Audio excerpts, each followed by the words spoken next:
Rentrée scolaire 2016-2017, les élèves ont repris le chemin de l'école ce matin. Une reprise initialement prévue pour le 12 septembre, mais qui du fait de la Tabaski a finalement lieu ce mardi sur toute l'étendue du territoire national. Même si elle est assez timide, la rentrée des classes a quand même effectivement lieu ce 13 septembre. La première dame de Côte d'Ivoire, Dominique Ouattara, et Lordina Dramani Mahama, l'épouse du chef d'État ghanéen, arrivée à Abidjan hier lundi, signeront ce mardi une déclaration d'engagement dans la lutte contre la traite transfrontalière entre le Ghana et la Côte d'Ivoire et les pires formes de travail des enfants. Au Brésil, après un an de procédure, Eduardo Cunha a été destitué pour corruption par la Chambre des députés. Président de la Chambre basse, c'est lui qui avait déclenché le procès en destitution de l'ancienne présidente brésilienne, Dilma Rousseff. Voilà les titres de ce mardi 13 septembre. Bonjour mesdames et messieurs, vous êtes sur RTI 1, bienvenue. Le président de la République Alassane Ouattara a accordé une audience ce mardi à son Excellence Mostafa Djebari. L'ambassadeur du Royaume du Maroc en Côte d'Ivoire est allé faire ses adieux au chef de l'État après 3 années de bons et loyaux services en tant que représentant en Côte d'Ivoire de Sa Majesté Mohamed VI, roi du Maroc. Nous y reviendrons dans nos prochaines éditions. Je vous le disais en titre, les élèves ont repris le chemin de l'école ce matin. Ce matin, l'une de nos équipes de reportage a sillonné quelques établissements préscolaires, primaires et secondaires pour constater l'effectivité de la reprise. Nos reporters nous rapportent que pour cette première journée, des cours de mathématiques sont dispensés aux élèves dans certaines écoles et dans d'autres établissements visités. La reprise des cours est encore timide. Benson Dewendo et Aseke Bonfils fréquentent l'école primaire publique de Mputo. Ils se rendent ce matin à l'école accompagnés de leur père, ce à l'occasion de la reprise des classes prévues ce mardi. Ce matin, j'accompagne mes enfants à l'école. Parce que la rentrée, c'est aujourd'hui le 13 septembre. Donc j'accomplis ma mission des parents. Oui, je les accompagne pour pouvoir les mettre et prendre la liste des fournitures. Pour ce premier jour de classe à l'EPP Mputo, dans la commune de Cocody, les élèves sont déjà à l'œuvre. Ici, dans cette classe de CM2, l'on assiste à un cours de mathématiques. Les cours ont repris, tous les enseignants sont présents. Nous allons faire la lecture, les mathématiques, l'histoire et géo, l'écriture. On a commencé par les exercices et après cela, on va faire les leçons. Les retardateurs seront pénalisés. Et donc, nous souhaitons que les parents puissent faire venir les enfants à l'école pour que nous puissions démarrer afin que les enfants puissent être au même niveau. Chez les tout-petits, la reprise est plutôt timide. Ce premier jour de classe n'est pas facile pour certains enfants qui ont encore la nostalgie des parents. Les encadreurs dans cette école maternelle remplissent les dernières formalités pour une reprise effective. Pour cette première journée, il faut reconnaître qu'après la fête, les enfants viennent timidement à l'école. C'est maintenant que certains parents apportent les photos pour qu'on puisse faire la reconnaissance dans les classes. On dit aux parents de faire venir les tout-petits à l'école parce que c'est en classe maternelle qu'ils prennent leur marque avant d'amorcer le cycle primaire. Au lycée municipal de Makori, les cours ont effectivement démarré. Élèves et professeurs sont en classe pendant que d'autres sont au stade des dépôts de dossiers. Les vacances sont un peu ennuyeuses, donc en tout cas je suis très heureux de reprendre les cours. J'ai cours de maths et de philosophie dans l'après-midi, c'est pour cela que nous sommes là. Les réaffectés, réorientés, comme c'est des opérations qui se passent après les autres, donc c'est tout à fait normal que certains s'inscrivent encore maintenant, mais on espère que jusqu'à la fin de cette journée, ils vont finir cette opération pour rejoindre les autres dès demain. Les cours ont repris, fini donc la période des vacances. Élèves et encadreurs sont au travail pour respecter le quantum horaire tel que souhaité par le ministère de l'Éducation nationale. Reportage signé Grace Kando. Cette année encore, comme tous les ans, c'est le premier contact pour certains élèves avec l'école. L'on peut rencontrer des tout-petits au jardin d'enfants ou en petite section. Au CP1, on en trouve qui se familiarisent avec la lecture et l'écriture. Jusqu'au collège où en classe de 6e, les élèves mettent le pantalon kaki ou l'ensemble bleu-blanc pour la toute première fois. Notre reporter Fatou Fofana a rencontré quelques élèves qui vivent aujourd'hui une première fois dans leur cursus scolaire. Son reportage. Cheveux coiffés courts comme l'exige le règlement de son collège, Mabrondier jette fièrement un dernier coup d'œil à sa tenue scolaire, le bleu-blanc qu'elle revêt pour la toute première fois. Et c'est parti pour le premier jour chez les grands, premier jour au collège. Je suis en classe de 6e, 4. Aujourd'hui, c'est la rentrée. Je suis en train de recopier l'emploi du temps dans mon cahier. Cette année scolaire, je suis contente de me voir en bleu-blanc parce que c'est ma première fois de porter mon bleu-blanc. Je compte bien travailler en classe. Pour le petit Ryan, le réveil est plutôt difficile ce matin. Mais finalement, il ne fait pas de difficulté à se préparer pour l'école. Une fois arrivé, c'est le premier contact avec l'environnement, les maîtresses et les petits camarades. Mais quand vient l'heure de la séparation, c'est souvent des crises de larmes. Les parents sont tout émus de laisser pour la première fois leur bout de chou à l'école. C'est un moment de satisfaction, c'est vraiment difficile parce qu'on se dit pour un bébé de le laisser tout seul dans un environnement qu'il ne maîtrise pas, mais c'est un début et on se dit que c'est là que commence la vie. Et on remercie Dieu, on demande à Dieu de le protéger, que tout se passe pour le mieux. Quant à Elena, elle n'est pas à sa première rentrée des classes. Mais cette année, c'est l'entrée au CP1. Ardoise et livres de lecture font leur apparition. On est au CP1, on a les cahiers, on a les livres. Ça va, CP1. Au CP1, l'objectif de la classe, c'est d'apprendre les enfants à lire, à écrire. Nous faisons pour la première période, qui correspond à une période de préapprentissage. Donc, pendant cette période, nous apprenons l'enfant d'abord les signes graphiques, puis après, ça sera l'association de ces signes. Mabrondier, Ryan, Elena, ils entament tous aujourd'hui, 13 septembre, de nouvelles étapes de leur vie. C'est une année scolaire de 9 à 10 mois, avec en moyenne 972 heures d'apprentissage dans au moins 6 matières qui s'ouvrent à eux, comme pour des millions d'élèves partout en Côte d'Ivoire. À Mbala, dans la région du Poro, les parents comprennent de plus en plus que tous les enfants doivent aller à l'école. Le taux de scolarisation de la petite fille est d'ailleurs passé de 30 à 51% ces dernières années. Des performances qu'ils entendent consolider, voire même améliorer pour cette rentrée scolaire 2016-2017. Pour y arriver, une campagne de sensibilisation et d'encouragement a été initiée. Le témoignage de nos confrères de RTI Boaké. Mbala, dans la région du Poro, est une localité de plus de 3000 âmes située à 75 km de Korogo. Le taux de scolarisation de la petite fille était en deçà de 30% après la crise post-électorale. Grâce aux différentes campagnes de sensibilisation menées par les autorités administratives et les leaders communautaires, ce taux est passé à 51% l'année scolaire dernière. Ce résultat est le fruit des actions initiées à la suite de la décision du gouvernement de Côte d'Ivoire qui a instauré l'école obligatoire pour tous les enfants âgés de 6 à 16 ans. C'est pour encourager les parents d'élèves à poursuivre la scolarisation des enfants, surtout celle de la petite fille, que le président des mutuelles Tafégué, Philippe Nawatio, vient de faire des dons de kits scolaires d'un montant de plus de 2 millions de francs CFA. La cérémonie de remise de ces dons a été le cadre pour le porte-parole des populations d'émettre des doléances. Le désenclavement de Mbala, la construction d'un marché et d'un centre de santé. Le parrain de la rencontre a promis de réaliser des cantines scolaires pour améliorer les taux de réussite des apprenants. Il a aussi annoncé le concours de Amadou Gonkoulibaly, secrétaire général de la présidence de la République et maire de Korogo, afin d'impulser à Mbala le développement souhaité par les populations. Pour y parvenir, Philippe Nawatio a exhorté les cadres à œuvrer pour le renforcement de la solidarité et de la cohésion sociale. C'est à Tomodi, au centre de la Côte d'Ivoire, que je vous amène maintenant. Tomodi, où le centre d'éducation, de formation et de réinsertion des aveugles agonise presque. Un centre qui n'accueillera donc aucun pensionnaire pour la rentrée des classes cette année, tant il a besoin de réhabilitation. On retrouve Fatou Fofana. À quand la rentrée scolaire 2016-2017? Si ailleurs, on reprend sans hésiter 12 septembre, au Centre d'éducation, de formation et de réinsertion des aveugles de Tomodi Sefia, la réponse reste floue et incertaine. Comme Jean de Dieu, pensionnaire du centre, élèves et parents s'en inquiètent, ils viennent constamment aux nouvelles.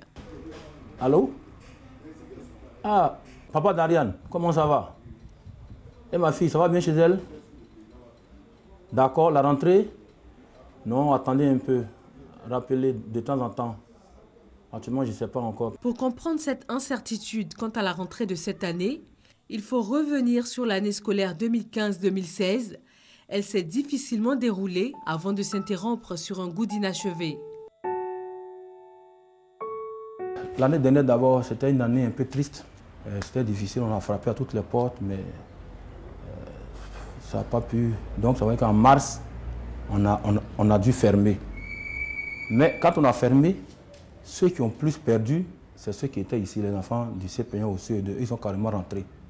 Mais ceux qui étaient dans le lycée et au collège, on les a pris chez nous à la maison.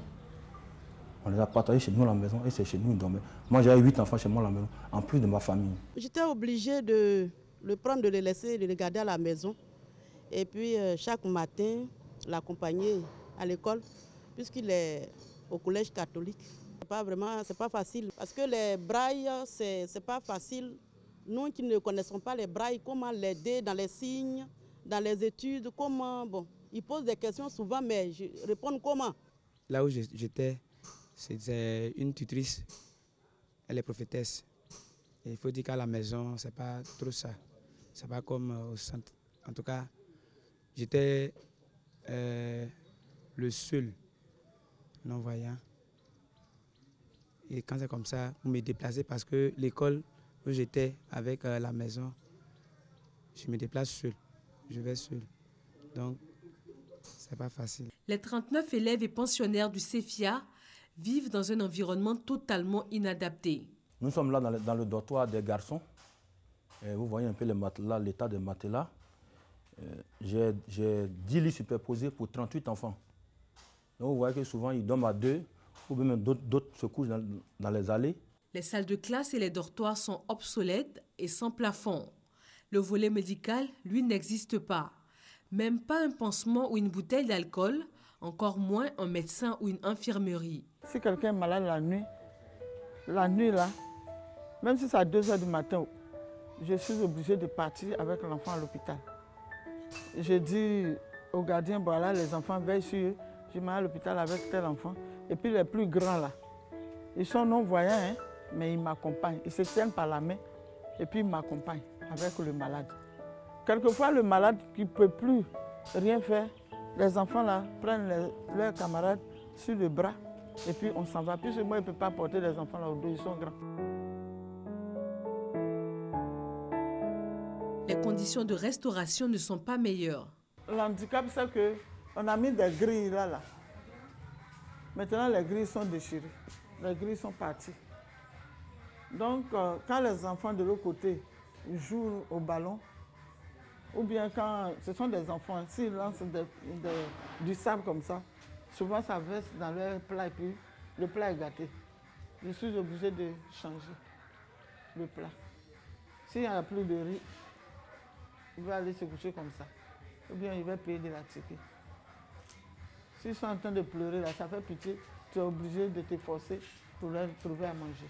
Si pour ces enfants malvoyants et non-voyants, les conditions d'apprentissage, de restauration et même de sommeil sont difficiles, distraction et loisirs sont des notions carrément inexistantes. Quand il n'y a pas d'école, ils causent. Il y a des enfants qui ramassent les boîtes par derrière. Puisqu'ils sont dedans, on est toujours dedans. Donc, il n'y a pas de distraction, il n'y a rien. Ils n'ont pas de jeu. Ils n'ont pas de jeu. Ils n'ont même pas de ballon. Le centre d'éducation, de formation et de réinsertion des aveugles de Toumaudi manque de tout. Le directeur est à bout de souffle, il appelle à l'aide. Depuis 1999 que je suis dans ce centre, on est encore au niveau même des petits besoins, c'est-à-dire comme les vivres même. Les enfants ne mangent que du riz et de la tchéké. Seule zone de clarté dans ce brouillard, les résultats scolaires de l'an dernier. Et à cette évocation, le visage du directeur s'éclaire.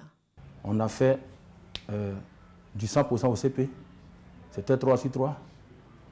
On a fait du 100% au BPC, c'était 2/2. Mais du 0% en terminale parce qu'elle était seule et elle n'a pas eu. Ils ont perdu la vue, mais ils gardent espoir. Cette année, je voudrais que l'année scolaire se déroule bien au centre. Le centre d'éducation, de formation et de réinsertion des aveugles de Toumaudi a été ouvert en 1999 par l'Association des aveugles et volontaires pour la promotion des personnes aveugles de Côte d'Ivoire. Il vit grâce à des dons et à un appui de l'État ivoirien.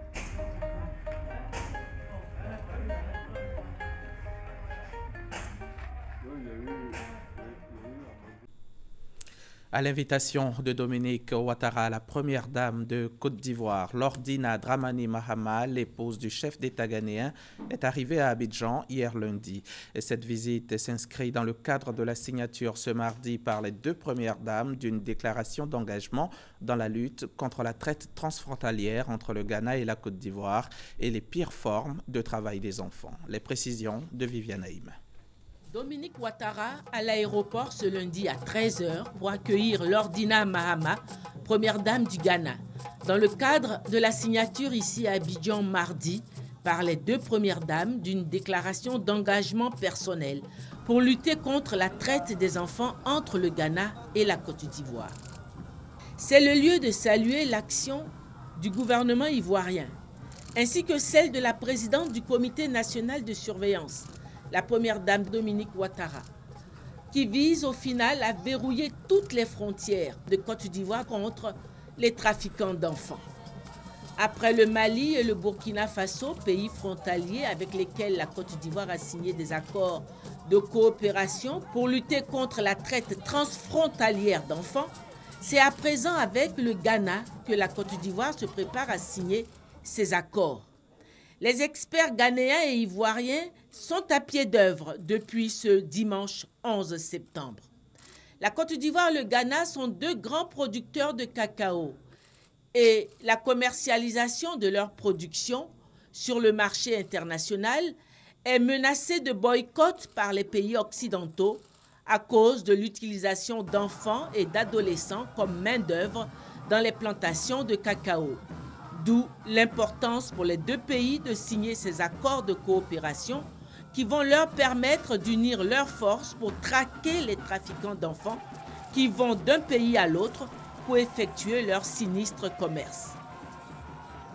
Dans la cour du pavillon présidentiel de l'aéroport, les deux premières dames ont eu droit à un bain de foule, ressortissants ghanéens et ivoiriens ensemble pour dire Akwaba à Lordina Dramani Mahama et merci aux deux premières dames pour leur engagement personnel pour la protection et la dignité des enfants d'Afrique. La Côte d'Ivoire ambitionne être autosuffisante en riz et Africa Rice veut l'y aider. Cela en apportant son soutien technique aux producteurs de riz afin de relever les défis de la productivité à l'hectare, la formation des coopératives et le stockage de la production.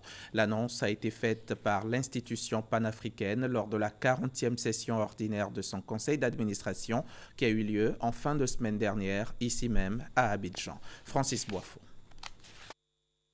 La Côte d'Ivoire produit 1 300 000 tonnes de riz blanc et en consomme 2 millions de tonnes, donc un besoin de 700 000 tonnes à combler.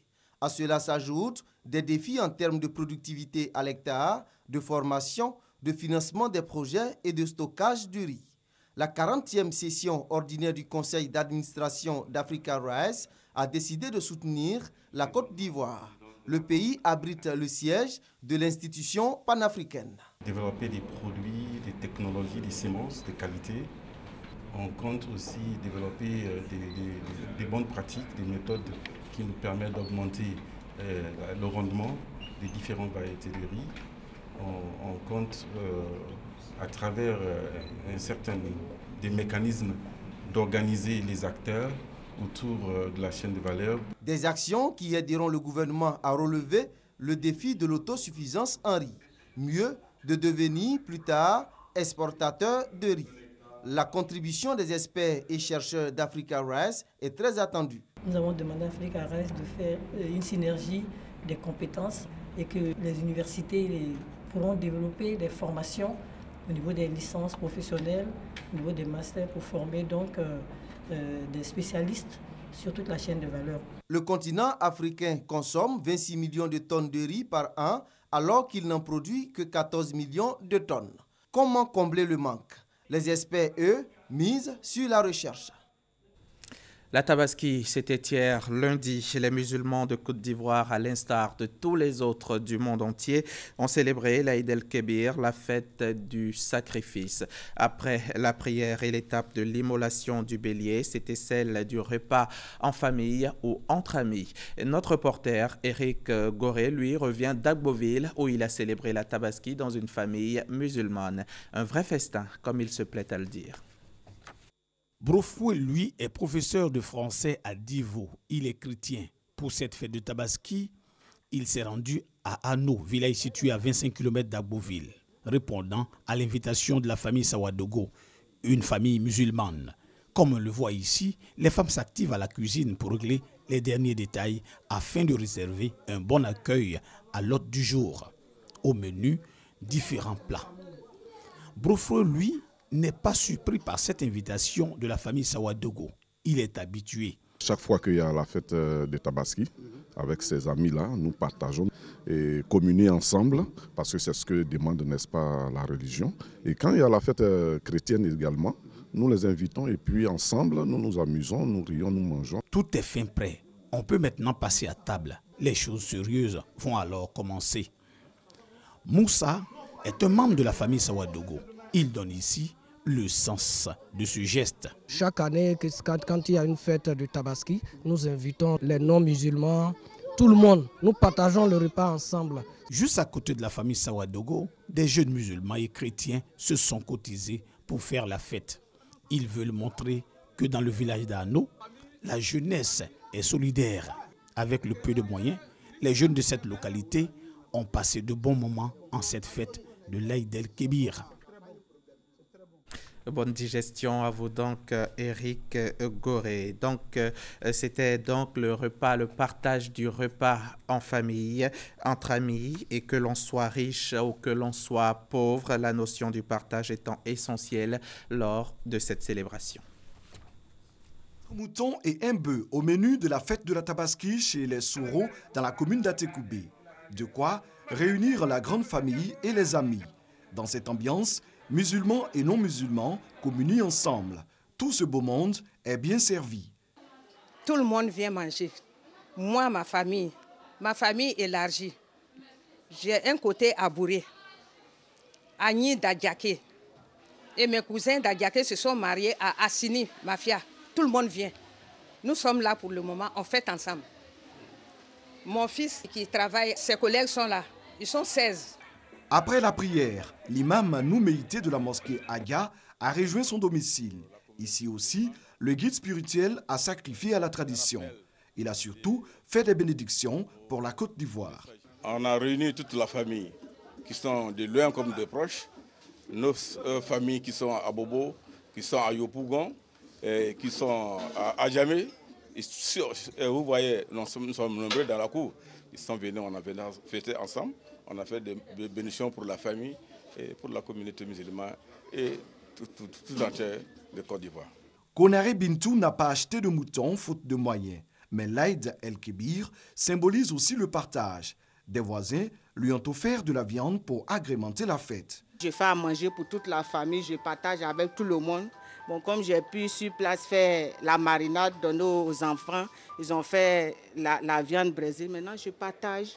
Je vais donner à tous ceux à qui je peux donner, tous ceux qui peuvent venir manger.